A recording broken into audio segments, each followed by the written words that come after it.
Let's talk about separable equations. This table shows the temperature of a turkey in a 350-degree oven. These are actual data. I took these measurements a while back. 142 degrees at 438, 153 degrees at 509. Use Newton's law of cooling to determine when the turkey will reach 160 degrees. All the books say you should cook it to 165, but I think it's kind of dry at 165. I don't think I'm playing it too dangerous like by cooking it to 160. Newton's law of cooling. The rate at which the temperature of an object changes is proportional to the temperature difference between the object and its environment. First, let's express this as a differential equation. Okay? So T is going to be the temperature of the object, and E is going to be the temperature of the environment. The rate at which the temperature of an object changes, that's going to be dT dt, the rate at which the temperature changes. It's proportional to the temperature difference between the object and its environment. In other words, it's some constant K times the difference between the temperature and the environment. So it's K times T minus E. In this particular case, since the temperature of the environment is 350 degrees, that's how hot it is in the oven, we have dT dt equals K times T minus 350. Now let's solve the differential equation. A first-order differential equation is separable if it could be written in this form. dy dx equals some function of x times some function of y. We call it separable because then we can separate it into a function of x and a function of y. Examples would be dy dx equals 2x squared times y cubed, or dy dx equals 5x times 5x over 1 minus y squared, because then you could write that as 5x times the quantity 1 over 1 plus y squared. Also, dy dx equals y squared. Now, why would dy dx equals y squared be a separable differential equation? Well, you can think of the function of x as being 1. That's a function of x. Here's how we'd solve a separable differential equation. So again, we start off with dy dx equals g of x times phi of y. Let's get the phi of y on the other side, okay? So we'd have, and then let's get the dx on the other side. I know it seems cheesy to multiply both sides by dx, but it works. So we have 1 over phi of y dy equals g of x dx. So let's say 1 over phi of y is f of y. And since 1 over phi of y is f of y, we can write the whole equation as f of y dy equals g of x dx. Now we integrate both sides. We have f of y dy equals g of x dx, and that would be our solution. If required, we could solve for y in terms of x. Sometimes we don't need to do that. Okay, now let's solve the initial value problem.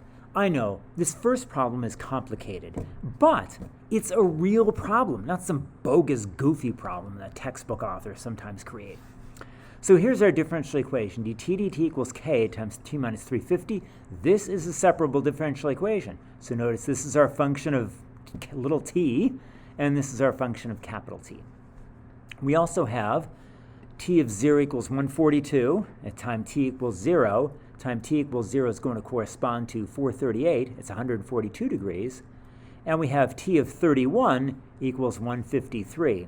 That just means that 31 minutes later, at 5:09, it's 153 degrees. Okay, so again, let's separate this differential equation. Let's move the t minus 350 to the other side and move the t, little t, onto the right side. So we have 1 over t minus 350 dt equals k times d little t. We've separated it. Let's integrate. So we have the integral of 1 over t minus 350 dt equals integral of k dt. The antiderivative of the left side is just going to be the natural log of the absolute value of t minus 350, and the antiderivative of k is just kt plus some constant c. Okay, we're going to write the absolute value of t minus 350 as simply 350 minus t. Why? Because the absolute value of t minus 350 is 350 minus t, since capital T is less than 350. Capital T is less than 350. So what's inside the absolute value signs is negative. So the absolute value of t minus 350 is 350 minus t. The temperature of the turkey is definitely less than 350 degrees. Okay, so we have this as our solution. We need to plug in initial values to find c and k. We had t of 0 equals 142, t of 31 equals 153. So first, let's plug in t of 0 equals 142. You plug in 142 for t in this equation. and you get natural log of 350 minus 142 equals c. Notice that the little t is 0, so it's just going to drop out, so the right side is c. This simplifies to 208. So we have c equals the natural log of 208. That's great. So this equation I've circled at the top is now the natural log of 350 minus t equals kt plus the natural log of 208. Now let's find k. So again, we start off with this solution. T of 31 equals 153. Plug in little t equals 31 and capital T equals 153. And we end up with the natural log of 350 minus 153 equals 31k plus natural log of 208. Okay, let's solve for k. So 350 minus 153 is 197. We have natural log of 197 equals 31k plus natural log of 208. Subtract natural log of 208 from both sides, and we have 31k equals natural log of 197 minus natural log of 208. Let's divide both sides by 31. And we have k equals the natural log of 107 minus the natural log of 208 all over 31, which is negative 0.00175. That's our solution. So the natural log of 350 minus t is negative 0.00175 plus natural log of 208. So when is t equals to 360? Let's figure out when the temperature is going to be 360. Let's plug in capital T equals 360. So we end up natural log of 350 minus 160 equals negative 0.00175 t plus natural log of 208. You can just solve that using arithmetic. And the solution turns out to be t equals 52 minutes, which is about 5:30. And actually, the turkey was 162 degrees at 5:28. So this model actually worked out pretty well. So this is our solution to the differential equation. Suppose we were asked to express capital T in terms of t. Sometimes we want to do that. So we want to get capital T all by itself. To get rid of the natural log, we're going to raise e to both sides.